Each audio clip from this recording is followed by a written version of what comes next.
Bueno, yo también voy a hablar un poco sobre bioinformática. Ya escuchamos una charla anterior sobre este mismo tema. Ese es mi nombre. Mi formación no es a la informática, sino más bien a la biología. Más bien me considero un microbiólogo que otra cosa. Pero utilizo la bioinformática como herramienta, ¿no? Nunca es el objetivo, sino que es una herramienta para llegar a manejar todo este tipo de información y sacar conclusiones. Bueno, me dedico al análisis de bacterias en el medio ambiente, de genomas de bacterias, que es una forma de acceder a toda esta cantidad de información, de genes, de actividades que pueden llevar a cabo las bacterias. Entonces, en el mundo, en los océanos, hay muchas bacterias. Tampoco nos tenemos que ir muy lejos, porque, por ejemplo, igual se va a notar que doy clases también. Por ejemplo, si ponemos las bacterias que están en nuestra boca, todas ellas en fila, pues llegamos de aquí al puerto de la Cruz. Son muy pequeñitas, pero son muy abundantes. En nuestros intestinos hay como 200 gramos de bacterias y forman parte de la microbiota normal, que se llama, porque no son patogénicas, al menos que uno no se lave, por ejemplo, mucho los dientes, ¿no? Bueno, colaboro con gente que está repartida por ahí, sobre todo estos dos grupos, en el sur de Suecia, en Barcelona también. Entonces, ellos hacen la parte experimental, cogen las muestras, la divertida, porque se van, pues por ejemplo, al Ártico, a la Antártida, allí es donde cogen las muestras, se extrae el DNA y luego lo que me dan a mí es la parte aburrida que nadie quiera, que es secuencias. Ya oímos de secuencias, pues habrá más secuencias en este caso. Entonces eso, lo único que hacemos en nuestro laboratorio, si se puede llamar de esa manera, es trabajar con secuencias. Bueno, los océanos son muy grandes. Si nosotros cogemos una muestra de cualquier parte, especialmente de la superficie donde llega la luz, tiñes las bacterias y las observas al microscopio, verás una noche estrellada. Todo eso son bacterias.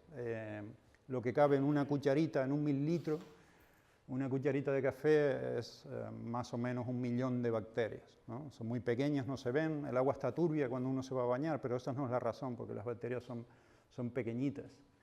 Además son muy activas.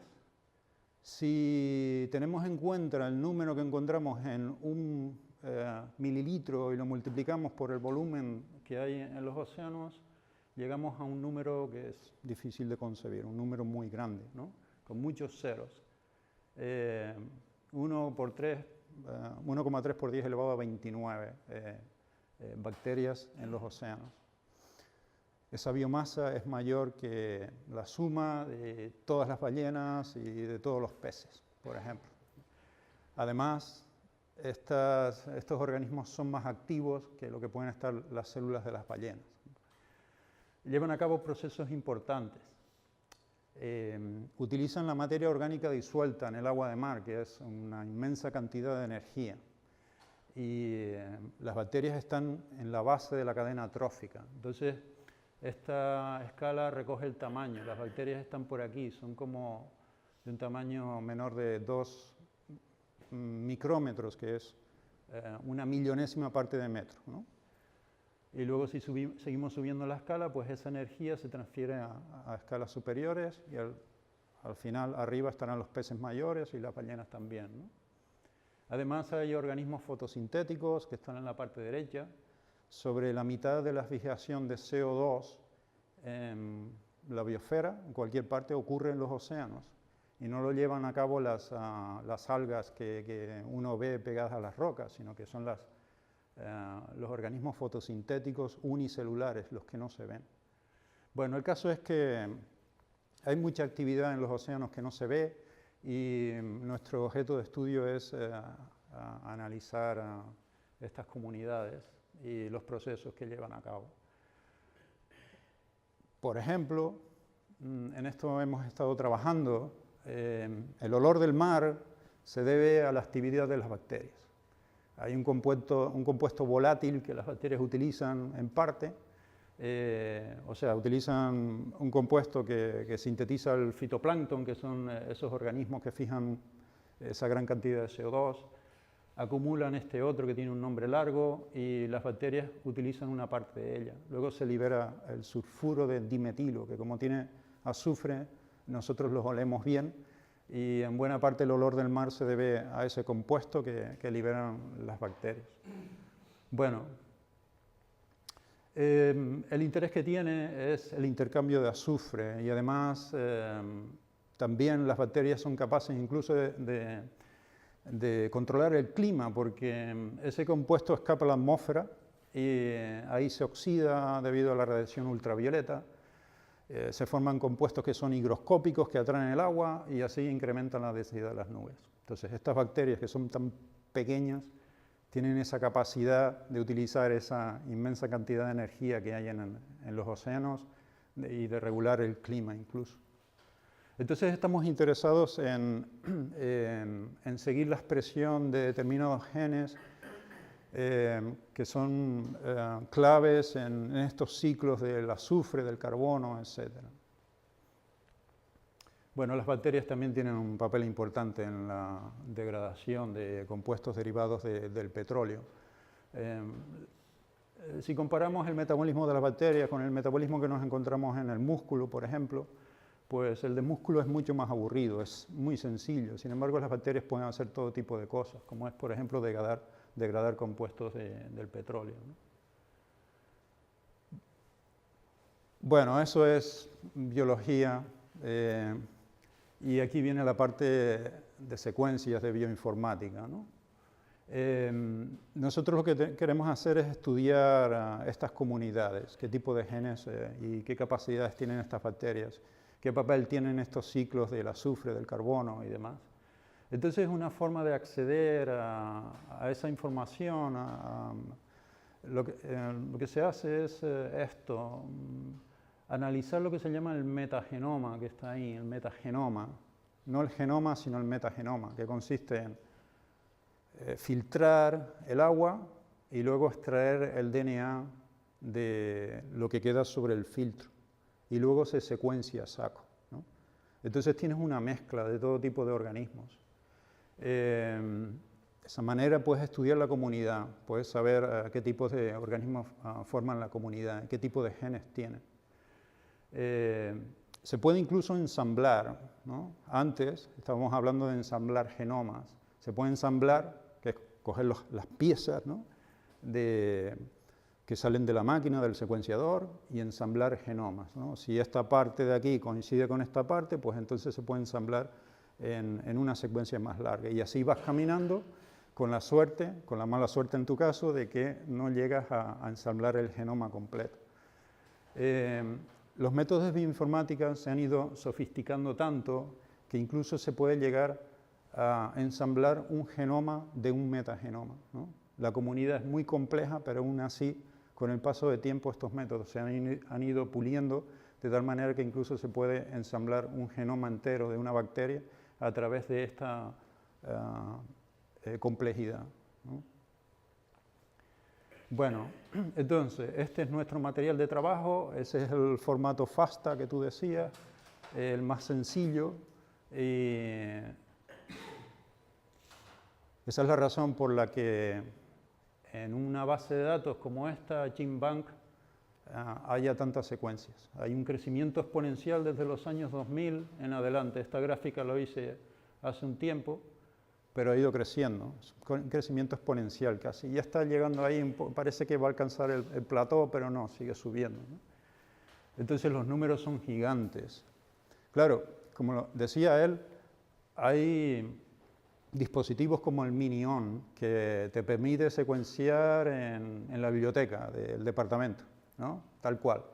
Eso hace 20 años era impensable. También era impensable secuenciar el genoma humano, ya se han secuenciado unos cuantos. Incluso de la misma persona se han secuenciado los genomas. Por ejemplo, tiene interés pues, saber qué cambios ha ocurrido en células cancerígenas para compararlo así con las células normales, a ver cómo ha surgido ese tumor, por ejemplo. Se me ocurre, no lo sé.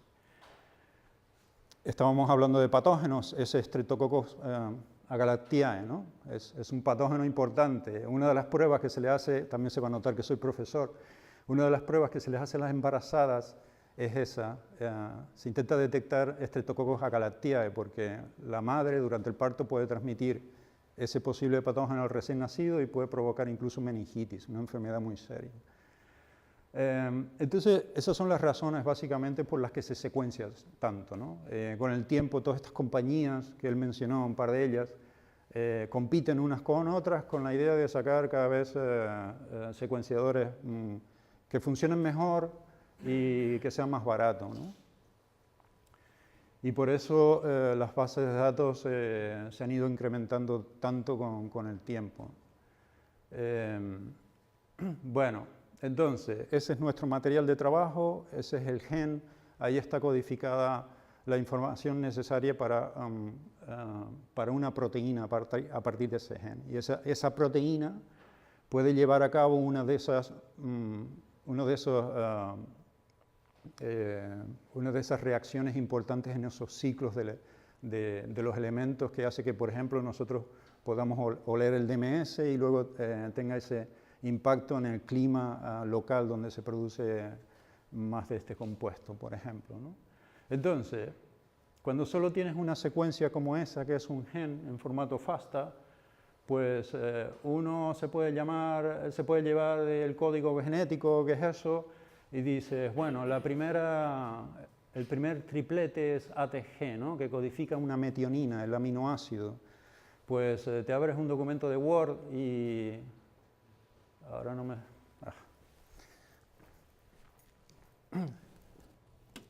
Me parece que esto va a estar dando la lata. Te abres un documento de Word y dice, como esto es ATG, pues se puede simbolizar por una única letra, ese aminoácido, entonces esto que está aquí es una metionina. Y así vas caminando por todo el gen y llegas a encontrar la secuencia de la proteína que codifica ese gen, ¿no? Pero claro, luego el número de secuencias es mucho mayor. Puedes utilizar esa base de datos de GenBank para analizarlo, ¿no?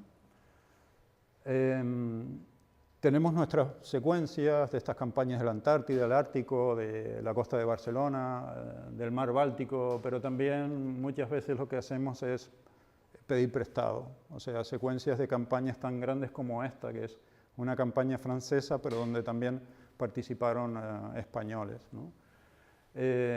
Esto fue un barco, un velero, no era demasiado grande, porque tampoco se necesita mucho equipo para obtener la secuencia. Ellos fueron por todo el mundo, fueron sacando secuencias, o sea, muestras para secuenciar luego. Y entonces todos esos puntos significan los lugares donde extrajeron DNA de cada sitio. Bueno, esto es una campaña francesa, de aquí de repente sacaron un número en Science con 5 artículos, tal cual, venga, 5 artículos de Science solo con esta campaña. Y hay muchos más, no de Science, pero de otras revistas. Entonces, por ejemplo, para darles una idea, este es el volumen de datos con los que se suele trabajar, ¿no? Aquí pone en total que hay 31 gigas, son ficheros muy grandes que, claro, con Word no se puede trabajar, ¿no? Estos son como 12 me parece que eran, ficheros de esa campaña anterior, ¿no? La que está debajo.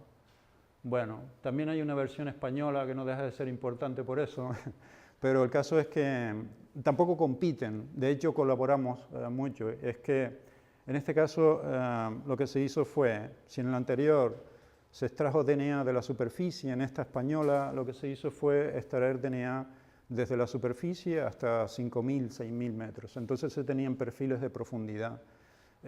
Y para cada punto había varios muestreos, ¿no? A 1.000, 2.000 metros, incluso hasta 6.000. ¿no? Entonces hay una parte profunda donde también hay bacterias, donde también ocurren procesos, donde se fija CO2 a pesar de que no hay luz y que también interesa estudiar, porque llegar ahí, acceder ahí es difícil, ¿no? Y esto es una forma, además, es una manera de ver qué cambios ocurren con el tiempo. Tenemos este DNA, este análisis, estas secuencias, y más adelante, dentro de 20, 30, 50 años, veremos qué diferencias hay con respecto al cambio climático, ¿no? Bueno, aparte de las bases de datos de metagenomas, también hay bases de datos de genomas solo. Esta, por ejemplo, con la que trabajo, tiene 9000, pero hay más por ahí. Un genoma viene a tener como 2000, 3000, 4000 genes. También es mucha información, un solo genoma. Entonces, para eso está BioPython, ¿no? En el que cargas el módulo correcto y así puedes hacer un bucle para mirar cada una de esas secuencias. Bueno, ya vimos algo de esto. Es importante paralelizar, entonces al principio, cuando estábamos bastante torpes, hicimos unas pruebas con estos ficheros tan grandes y hacíamos búsquedas en bases de datos y con pocas secuencias. Luego, teniendo en cuenta el número de secuencias totales, llegamos a la conclusión que para un análisis se tardaba 2 años. Y eso no es posible, en 2 años no puedes hacer nada, ¿no? Entonces es importante paralelizar. Y una forma es, en este caso, se trata de un programa externo, BLAST, ¿no? Que ya oímos hablar de esto. Y la mejor forma, la que me funciona a mí, porque siempre hay que hacer pruebas y demás, es esta. Bueno, me las arreglo con un servidor con el que puedes lanzar, en este caso, 16 procesos. Acabamos de comprar uno en el que se pueden hacer 40 a la vez. Este último tiene 64 GB de RAM. Y también esto me funciona, no sé si lo conocen, Rufus. También es una forma de paralelizar. Aquí en este caso, este programa externo, Prodigal, lo que hace también es sofisticado, no es nada sencillo, pero lo que hace es traducir secuencias de nucleótidos a proteínas. Se dice así, se traducen las secuencias de nucleótidos a proteínas, que es el resultado. Entonces puedes lanzar, pues, por ejemplo, 35 procesos a la vez y acabas antes, ¿no? Se trabaja mucho con alineamientos y normalmente estamos interesados en un solo gen, en toda esta información, en todos estos metagenomas o genomas. Lo que haces es extraer ese único gen, alinearlos. Esto es lo que significa, aunque suene un poco a ensalada, ¿no? Alinear, pero es esto, ¿no? Hacer lo mejor posible que correspondan las bases, ¿no? Y luego con esto puedes hacer árboles filogenéticos, como este, en el que si comparas el organismo A para el mismo gen con el organismo C, llegas a la conclusión que son más parecidos que cualquiera de estos dos con el organismo B, porque hay más diferencias en azul, ¿lo ven? Bueno, pues Python te permite manipular ficheros de alineamientos, por una parte, cambiarlos de formato y demás. También te permite trabajar con árboles, ¿no? Este, por ejemplo, lo que hace es leer un fichero de texto que tiene la información del árbol y luego lo puedes representar, pues, por ejemplo, de esta manera, ¿no? Esto también está disponible en BioPython. Entonces, hemos hecho muchos árboles porque una forma de identificar genes es por medio de hacer árboles. Entonces, todos los genes que tienen la misma función tienden a agrupar, a pesar de que incluso puedes que tengas, en ese fichero FASTA original, puedes que tengas genes de todo tipo de organismos, pero a pesar de que sean de todo tipo de organismos, de muchos organismos distintos, los genes que tienen la misma función agrupan juntos, ¿no? Y eso es lo que nos interesa, identificar genes, que es una parte importante de la bioinformática, identificar genes. En el campo no solo de la microbiología ambiental como es este, sino también en biomedicina, para el caso de, por ejemplo, de patógenos como Streptococcus agalactiae, ¿no?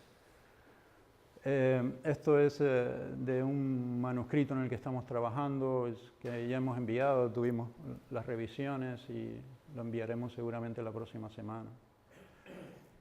Esto también está hecho en parte con Python, BioPython, y luego a veces no encuentras nada en BioPython, entonces recurres a R, que te permite dibujar estas figuras que son genes. Los genes alineados en distintos organismos. Estos son 3 organismos distintos. Entonces, una forma de identificar un gen que tenga la función que tú quieres en distintos organismos es analizando el lugar en el cromosoma, en el genoma de la bacteria donde se encuentra, ¿no? Entonces, en este caso hay evidencia experimental para ¿no? Alguien ha hecho trabajo en el laboratorio y ha llegado a la conclusión de que ese gen tiene esa función determinada, y no hay duda. Pero luego te interesa conocer los organismos que tienen el mismo gen, ¿no? Otros organismos que tienen el mismo gen. Y una forma en la que es parte del manuscrito lo que hacemos es utilizar los genes alrededor, ¿no? El vecindario, digamos. Entonces, los genomas son como un collar de cuentas, donde los genes tienden a estar más o menos en el mismo sitio, pero luego hay diferencias en algunos casos, ¿no? Entonces, no es tan fácil, pero hay maneras con scripts de Python para sacar esa información y también dibujar esto. Entonces, de esa manera, por lo menos, puedes llegar a decir que por métodos bioinformáticos el mejor candidato del mismo gen en este organismo sería ese en verde, ¿no? De este hay evidencia experimental y el mejor candidato para este caso sería este gen y no otro, ¿no? Bueno, a veces sale de esta manera, no es siempre tan sencillo. Hay programas por ahí para alinear genes. En lugar de nucleótidos, se alinean genes. Pero, vaya, hombre, pero no me convencían. Entonces, pues, lo que hice fue idear mi método con Python poco a poco y funciona bastante bien. Se obtienen estas figuras y los scripts de Python te ayudan, ¿no? Y al final sacas una figura así con algún programa de R. Bueno, en otros casos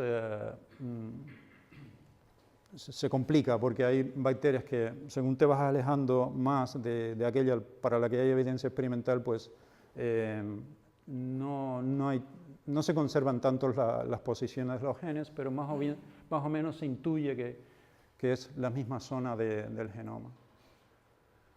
Bueno, también hacemos figuras de este tipo en la que analizamos la expresión de genes, ¿no?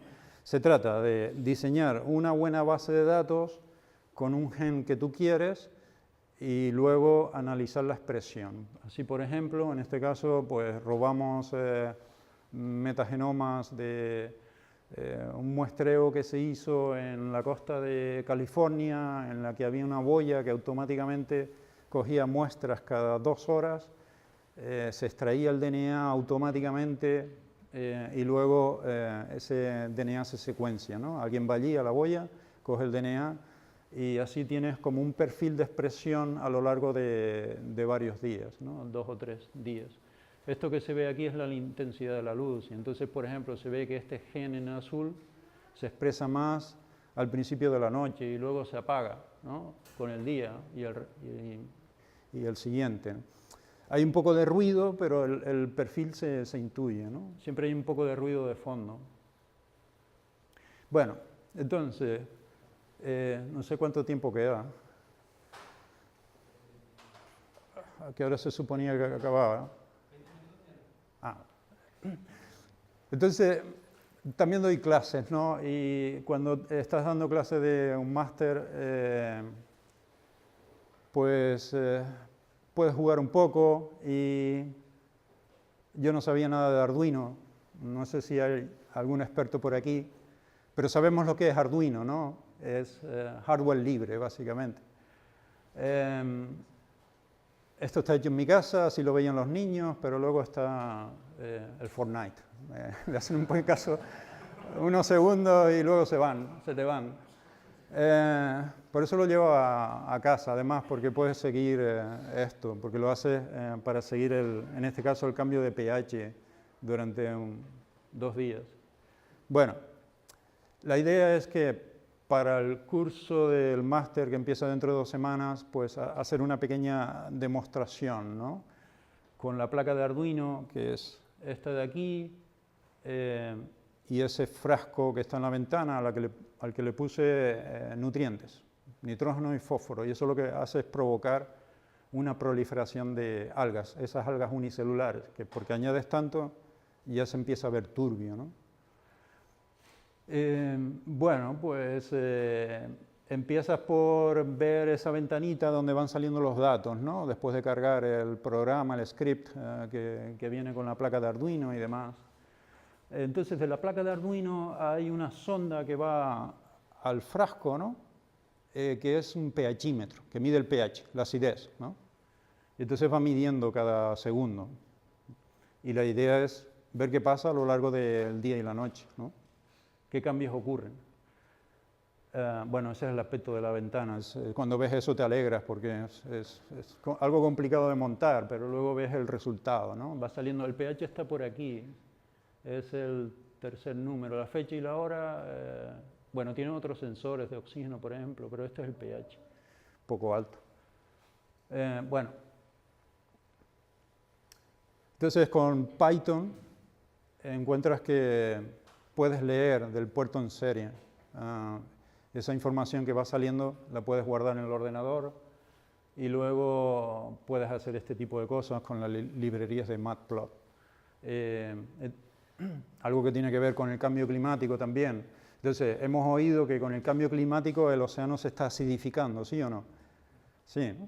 Eso es lo que ocurre durante la noche y es que ven que el pH baja, significa que se está acidificando y es que junto con las algas hay también bacterias. Las bacterias consumen la materia orgánica, liberan CO2 y como el frasco está tapado, pues entonces se disuelve en el agua y se forman ácidos, bicarbonato, que hace que baje el pH. Luego de día las algas empiezan a fijar CO2 y sube. Y luego llega la noche y vuelve a bajar y así, ¿no? No lo deje demasiado tiempo por si acaso dañara la sonda del pH. Pero funciona y el plan es eso, hacer una demostración con los chicos.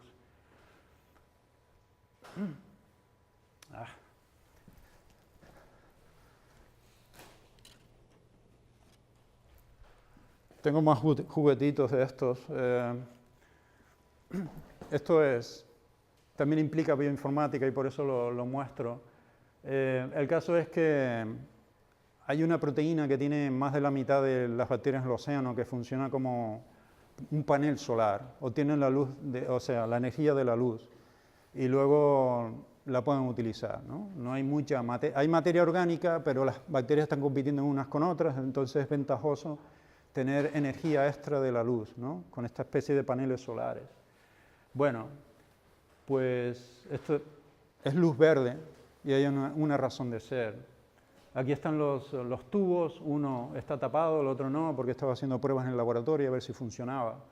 Y lo he hecho un par de veces y sí que funciona. Y también sería para que los chicos, dentro de 2 semanas, hagan experimentos con esos 2 tubos de ensayo que tienen bacterias, ¿no? Una bacteria que tiene esa proteína que funciona como panel solar. Entonces, antes se le explica que la longitud óptima está determinada por la secuencia de aminoácidos y hay un aminoácido clave que es la metionina que está aquí, ¿no? Se le explica todo eso y por eso ocurre que sería la línea en rojo, el máximo de absorción es esta longitud de onda que está en la zona del verde, ¿no? Bueno, se le explica todo eso a los alumnos, ese es el plan, y luego hacen experimentos, ¿no? ¿Qué consiste? Después de una semana de incubación con luz verde, oscuridad, pues coges muestras del tubo que estaba expuesto a la luz, del otro que no tenía luz, y coges una muestra y la pones en una placa de cultivo donde crecen las colonias. Cada una de esos puntos son colonias que se llaman, que supuestamente viene de una sola bacteria. Es un medio rico, entonces una sola bacteria después de un día o 2 se empieza a ver, ¿no? Entonces puedes contarlo, ¿no? ¿Cuántas bacterias hay en la placa que viene del tubo que estaba expuesto y cuántas del tubo que estaba en la oscuridad? Y así puedes hacer una hoja de Excel y el plan es aprovechar para explicarles, si acaso, ya veremos, un poco de estadística con Python, Incluso si ya veremos si me atrevo a explicarles un poco de programación Python, ¿no?